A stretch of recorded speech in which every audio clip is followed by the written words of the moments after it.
તમે આટલા જણા બેઠા છો ને વચ્ચેથી કોઈ નીકળે તો તમારી આંખ ક્યાં વહી જાય? ક્યાં જાય? અત્યારે તમે બધા મારી સામે જોવો છો, પણ પાછળ આવીને કોઈ બેલ પાડે, બેલ મારે, ઘંટડી વગાડે તો કાન ક્યાં વહી જાય? તમારી આંખ ક્યાં છે? આંખ અહીંયા છે, કાન ક્યાં ગયા? ત્યાં. ભગવાન પછી કાન ત્યાં જતા રહ્યા, પણ વચ્ચેથી કોઈક હાથમાં શું તમને ભાવે છે? પેંડો, બરફી, જલેબી પકડો ને, તો જલેબી, તો તમારી જીભ ક્યાં જતી રહેશે? આંખ ક્યાં છે? અહીંયા છે. કાન ક્યાં ગયા?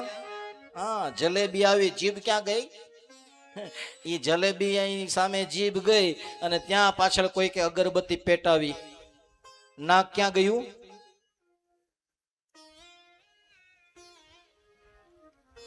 ત્યાં ફોન આવ્યો ને કીધું કે તાળું ખુલ્લું રહી ગયું છે, ઘરે કોઈ છે નહીં, તો બેઠા છીએ અહીંયા. આપણે ક્યાં જતા રહ્યા? કેટલા માથા થયા ગણજો, ઘરે જે નિરાત. અહીંયા ઉતાવળ નથી, આપણે જરી કે ઓછા નથી. છે ને, એવું જ છે ને ભગવાન. અહીંયા બેઠા બેઠા આપણે કેટલા કામ કરી શકીએ છીએ. સોને કે એ ક્યું હરણ ભગવાન? શબ્દ, સ્પર્શ, રૂપ, રસ, ગંધ. આપણે એની આગળ પાછળ તો દોડા કરીએ છીએ. આપણી આજુબાજુમાં એ જ તો છે ભગવાન.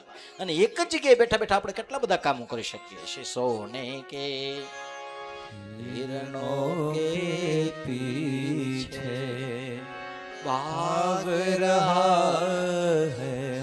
અને મળ્યું સીતાજીને સોનાનું હરણ? નો મળ્યું.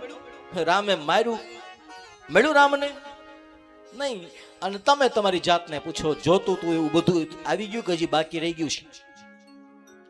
હા, બધી ઈચ્છાઓ પૂરી થઈ ગઈ કે હજી આમ નવી નવી જાગ્યા જ કરે છે સવાર ઉઠીને?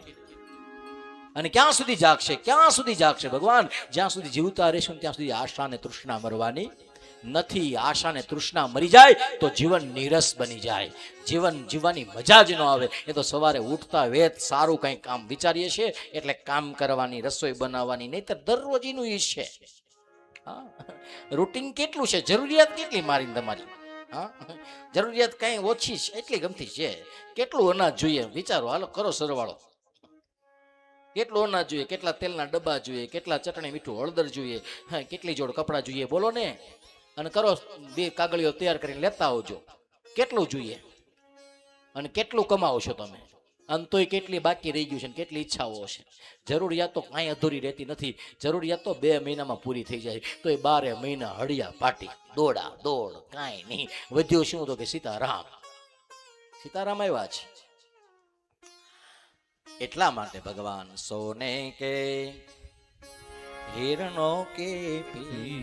અને ભાગવું જ પડે ભગવાન. એમાં કઈ પેલું નથી. એ વાતો થાય, વૈરાગ્યની આ બધી વાતો થઈને પાળવામાં પણ જો સમજાઈ જાય તો સાચું આવડવા છે.